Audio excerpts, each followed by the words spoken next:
Day 2 of our Benguet trip mga kabiyahe. For day 2, nag-rent kami ng motor for 24 hours through Miss Candice Motorcycle Rental. We informed them na we will go to Atok kaya may additional na 300 pesos fee lamang. Mabait and accommodating ang kanilang team.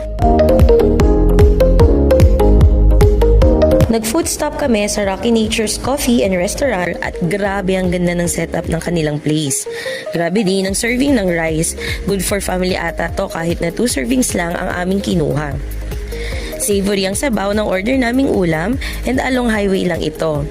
Plus, may free organic coffee. Nagpatuloy na kami sa aming road trip at mapapa-thank you Lord for everything ka talaga. Tara, samahan nyo kami sa aming road trip to Atok.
Stop over again nung malapit na kami sa destination at ito ang majestic view ng Cordillera Mountain Ranges.